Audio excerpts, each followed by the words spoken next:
Support comes from Mosby Building Arts. Sometimes the smaller home projects make the biggest difference. Mosby creates custom spaces that help you love your home even more. For projects big and small, visit callmosby.com. This is St. Louis on the Air from St. Louis Public Radio. I'm Elaine Cha. Sex work has a long and complicated history in St. Louis. In 1870, the city became the first in the country to legally regulate and license sex work under what was known as the Social Evil Ordinance. On August 9th, more than 150 years later, TLC put the region back in the spotlight. This time, it's with a reality TV show focusing on St. Louis area creators working in the adult content industry. On the surface, it may look like we are typical housewives, but we're not. Behind our perfect suburban lives are the secrets nobody sees. Now, among the 6 suburban mothers and wives featured on the show is Tammy Thompson, and she joins us now. Tammy, welcome to the program. Hi, thank you for having me. So it must be a very busy time for you now that the series is out.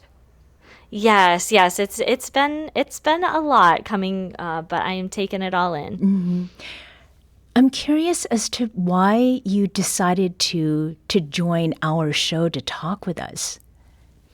Yeah, well, first of all, I'm very thankful for the opportunity. I mean, this whole experience with doing this show and just having such a platform to be able to speak on these issues, there's a lot of conversations that need to be had. So, of course, I'm a very open person. I want to answer questions. There's a lot of judgment, stigmas, and just things that people are curious about. So, I am here as, a source of information and a source from personal experience to help kind of make sure that people have the correct information. Mm-hmm.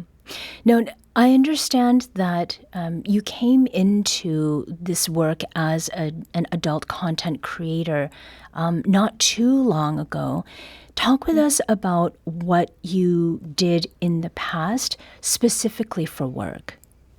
Yeah, so I originally was a registered veterinary technician, and yes, by day it was known as Tammy, but in my online space it was known as Erica Swings. So the double life kind of started about 13 years ago, I guess. Mm-hmm. And but that job, it was definitely a love and a passion of mine. I was very passionate about teaching and caring for the animals. I'm a natural nurturer, and I loved it very much, but it is, widely known as a very underpaid field. And so it put me in a position, over time for a variety of reasons that, I felt like I had to make a choice of what was best for my family and left my career. Mm-hmm. And as I understand, I've seen the first episode of the show, that the decision not only had to do with the pay that you were receiving or not receiving enough of in your previous professional work, but also with some really tough family considerations, right? Yeah, absolutely. There was a lot going on at the time, and really it kind of came to a head during COVID. And, we experienced a lot of very life-changing decisions in my family. So myself, I was pregnant and had a high-risk pregnancy, and really struggled to maintain the pace of everything and the long hours, and with the low pay, and that was a huge decision that I had to make on what was best for my family. Also, during that time, we had a very close family member that also happens to babysit our kids, and she was in the hospital and almost died from COVID. And so my life completely flipped upside down, and it forced me to really take a good, honest look at what I'm doing and where I'm going. Mm-hmm. Tammy, can you talk with us about maybe some of the conversations that you had with your husband, because, he understood what was going on. How did you make this decision, and how did it also involve some considerations around your faith? Yeah, so it was not an easy decision. Let me just start there. I will say, though, that my husband was 100% supportive from the very beginning about what I wanted to do. He understood if I stayed, and he understood if I went. It was hard, of course, for him to see me struggle with that because he knew how much I cared and loved, the veterinary profession. But we came up with that plan together that no matter what, we were committed to making this work for our family. And whatever decision we made after I left the veterinary career, we were going to make it work and we were going to do it together. Mm-hmm. The content that you make, adult content can mean many things. Mm-hmm. Can you talk with us about, what you are creating? Yeah, so adult content creation is kind of a wide variety. It is very much a personal choice, but because of that, that is one of the reasons why I love it. That depending on what people are comfortable doing, whether it's pictures, just texting, things like that, you can choose. You can choose that. There's no one right answer, but the consent that is taken into consideration with it, personal boundaries, that's all respected because you are the one ultimately making those decisions. Were there any people in your life who were discouraging you from pursuing this path, largely because of the stigma that you talked about earlier? That's a great question. It's kind of chatter to me, honestly, and really was then as well. I think people, of course, want to look out for what they think is best for me, but they're not living my life. They're not, in my shoes and, paying my bills, they can have their opinions. That's fine. But ultimately at the end of the day, the time and everything with my family that this has provided, as well as financial resources and freedom and, using money as a tool to do good. That's what I remind myself of. Mm-hmm. The show that you are part of on TLC, Double Lives of Suburban Wives, when were you approached about participating in that? Yeah, this has been well over a year ago. So we had a scouting agency that reached out actually to another member of the group that's on the show, Brianna Coppage, and they had asked her about it. And since we work together very close, and Drew and I have a large following in the St. Louis community, and know Brie personally, she said, "Hey, I've got other friends if you guys are looking for people," and so that's how we got the opportunity. How did you all connect with each other before the show? Yeah, so really, we've known each other all like different amounts of times. It wasn't like we've all been friends for 5 years, so it's kind of a trickle. But one thing people will find out from the show is that St. Louis is pretty it's a big small town, right? Mm-hmm. And so it's that way also in the content creator community. It relies on positive relationships, trusting relationships with people and other people to work with. It's collaboration over competition here, and that's what the show kind of aims to hone in on, of how important that really is. Are there other surprises that people may find from the show? What is it that folks can expect? Yeah, so there's always going to be surprises. And let me tell you, the show is really going to peel back the curtain on how things are. And I think a lot of people are going to see that it is not what they think. There's a lot of, stigmas and a lot of misconceptions about how it is. I mean, really, at the end of the day, we are neighbors, we're wives, we're friends, we are just normal people. And the fact that people didn't know what we did on the outside even before this show is kind of proof of just how normal we are. Mm-hmm. So the double lives part, I mean, how apropos is that? The double lives part? Yeah. I mean, it is, everybody kind of has their own double life within their double life on this show, I will say. So people are going to have to kind of watch and find out. But yeah, I don't want to give away too much there. Mm-hmm. What have people's reactions been since this series launched? I mean, you're done with all of the filming, but now is when folks are seeing it, right? Yeah. This isn't my first day on the internet, I will say, is that, I, obviously knew that there was going to be hate, but there's also been a lot of support. And I absolutely, am very blessed and thankful that we have overall a very supportive community for that. But yeah, it's a daily struggle. We kind of take it day by day with things. People are entitled to their opinions just as I have mine. But, at the end of the day, like I said before, their opinions don't pay my bills and don't afford me this life with my family that I've worked so hard for. Mm-hmm.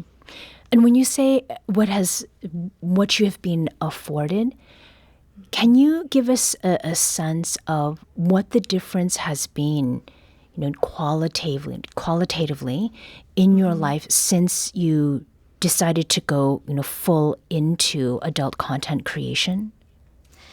Yeah, I mean, it's really been life-changing for me. Just to be part of a community that is so accepting and that understands, the struggle of, financial freedom, and, in the economy the way it is, of just, trying to be a good parent and provide for your family. I couldn't see myself being who I am with my own individual content career without the people in this community in St. Louis that has, we support each other. We rely on each other. How separate do you keep your, Erica Swing's sort of life and your life as Tammy Thompson? Yeah, I mean, over the years, I have definitely opened up with that. Not that I was ever really trying to necessarily, super hide it. Like, I'm not going to deny it if somebody asked me about it. But it more or less is just trying to be respectful of the space that I'm in. So, for instance, when I used to work as a veterinary technician, obviously that has no place in my job. And I never wanted there to be a conflict back and forth. I showed up, did my job, I go home, I have a different job. And that job I take very seriously, but all jobs I take very seriously, especially being a mom and a parent. And so obviously with adult content, there's no place for that as far as, the overlap. There's no reason for the Erica there. It's very compartmentalized, it's very safe.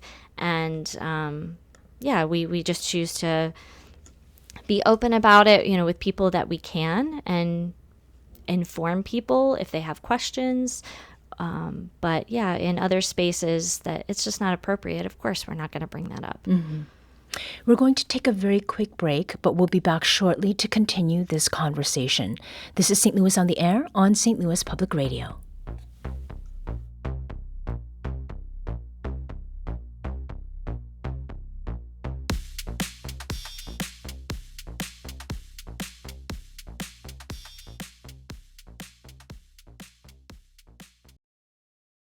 Support comes from Gemma, architects, planners, and designers seeking to bring joy to their clients and communities. Details at gemastl.com. Welcome back.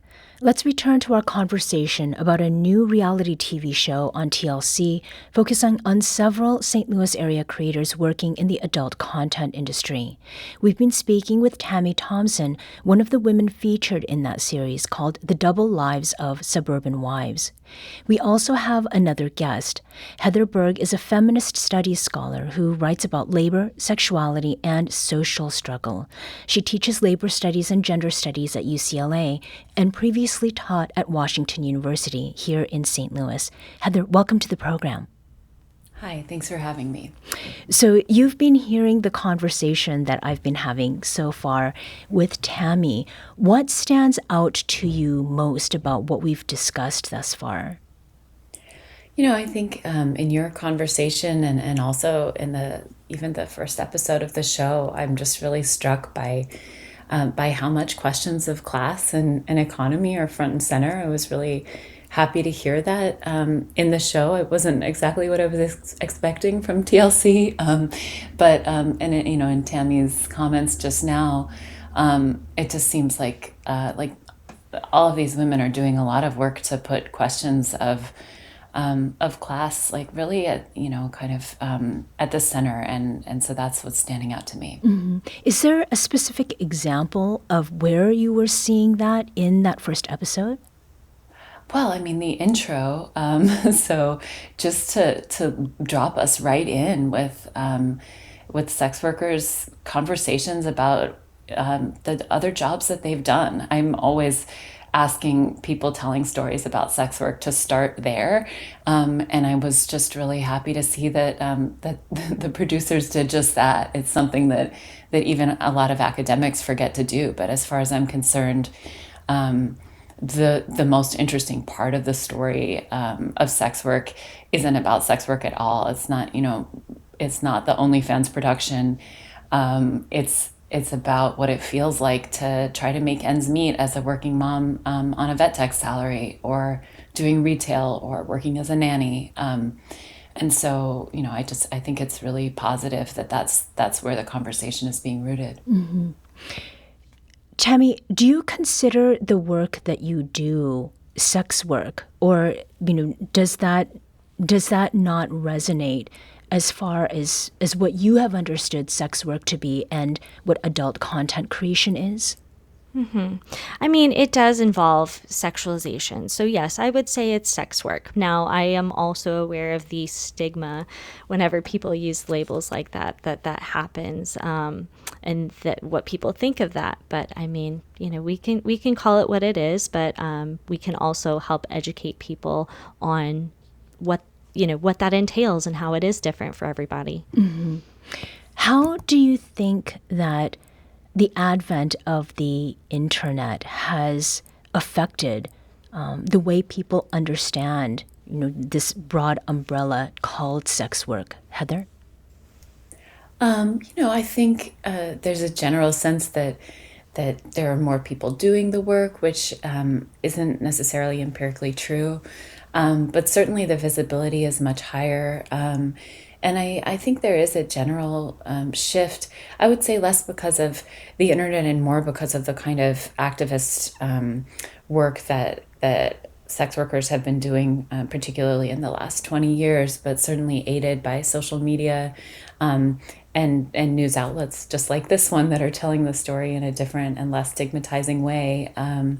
But I think that what some sex workers call civilians, people who don't do sexual labor for money, I think that those folks are gaining a better sense of the kind of economic realities that people are navigating, and I do think that that's shifting, and it is shifting the kind of contours of the stigma, though not fully, as all of the women on this show articulate at every turn. They're still experiencing quite a lot of stigma, but I've just noticed that shift in the last few years, in particular, particularly as more and more stories came out about moms doing sex work hustles on the side, particularly during lockdown, for example, and I think more and more people, both who've done sexual labor and who haven't, are understanding that this is really about the kind of economic choices that people make. Mm-hmm. On that note of labor, Tammy, can you tell us about the day-to-day work that you do in order to produce adult content? Yeah, so it usually is anything from like texting with people where there's paid messages, creating digital content on safe for work sites and not safe for work sites. It also could be custom videos, pictures, all kinds of things. I mean, there's really a ton of possibilities and a ton of flexibility with what I do with adult content, but the important thing is that it's my niche and it works for me. Like, I do it in my way, but somebody else might do something else, and that's totally fine. Heather, hearing that and sort of thinking about the term labor, what do you think needs to be better understood?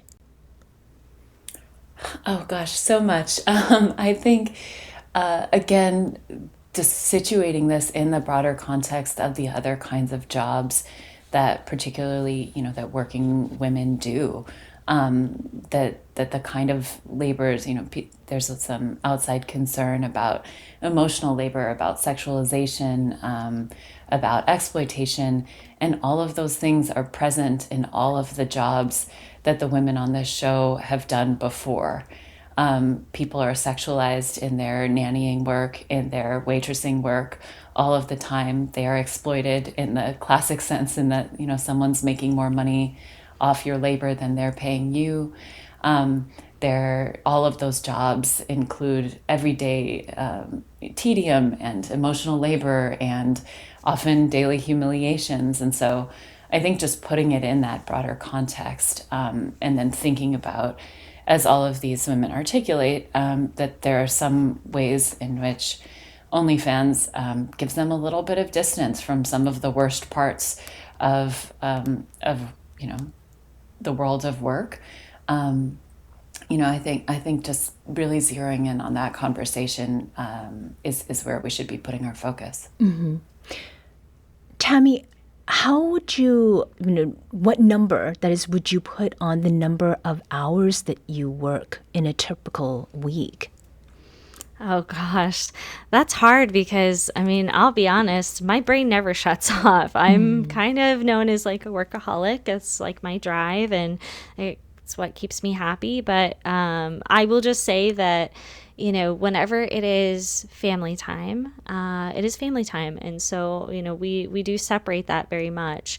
But, whenever whenever it is, work time, I am grinding about like the entire time, but some days are more demanding than others. I will stay up, very late, working on content or, fronting calls or things like that.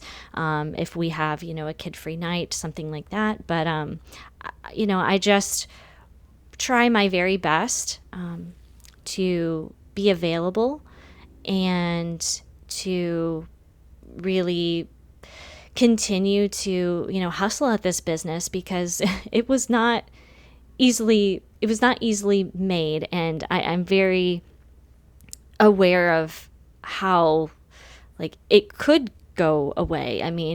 Just to be humble enough to recognize that, if I just let it fall away and I don't continue to maintain that or put in the work, that it will go away. It's a job where you get out what you put in, just the same as any other job. But also reminding myself too that, I can't be available for other people or to work 24 hours a day. Mm-hmm. So there's still the entire series to air. But Heather, from your perspective, how does a popular media piece like this bring up some really important questions that need to be answered when it comes to the work that women do and personal choice? I think I just watched the first episode, but threaded throughout were all of these mentions of the way that what sex worker activists sometimes call straight work, so non-sex work, that straight work limits your autonomy, limits your freedom. Tammy has used throughout the hour today kind of the term freedom a lot, and that comes up a lot in the show. And a lot in my own research, and so I think the way that sex workers put this question of autonomy front and center, it's an invitation to all viewers and for folks today, all listeners, to think like, where in my daily life, and I'm thinking people who may not be doing sex work, where in my daily life do I find my autonomy constricted? Where am I making the choice, such as it is under this economy, to show up to work even though I have a high risk pregnancy? What does that feel like in my body and in my spirit? What kind of abuse do I put up with? And that may not be super spectacular. It could be just the kind of daily grind of customers being cruel to you. But it's all of these folks are, when they talk about freedom, I think at its best, it's an invitation to all viewers to kind of assess how much unfreedom they experience in their jobs, and then, moving from there, what might come next. Heather Berg is a feminist studies scholar who writes about labor, sexuality, and social struggle, and Tammy Thompson is an adult content creator and featured in the new TLC show Double Lives of Suburban Wives. Thank you both for joining us today. Thank you.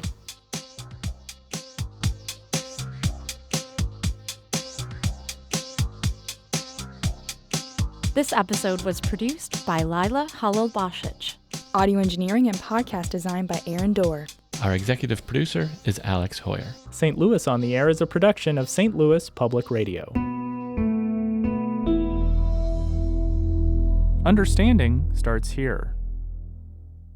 Do you find yourself regularly listening to episodes of St. Louis on the Air?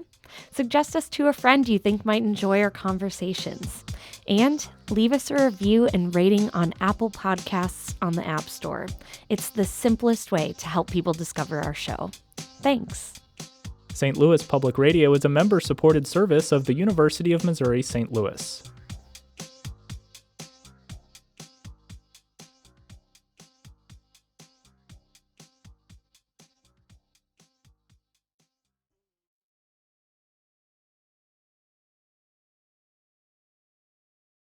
Hi, I'm Laura Hamden, and my colleague Jessica Rogan and I are your daily hosts of the Gateway newsletter. We meet with the editors in the STLPR newsroom every weekday to bring you the top local stories of the day in a quick and easy 6-minute read by 6 a.m. In an age of overwhelm, it's a refreshing, thoughtful take on the news day, if we do say so ourselves. Fine-tune your daily news habit with the Gateway newsletter. Subscribe at stlpr.org/gateway.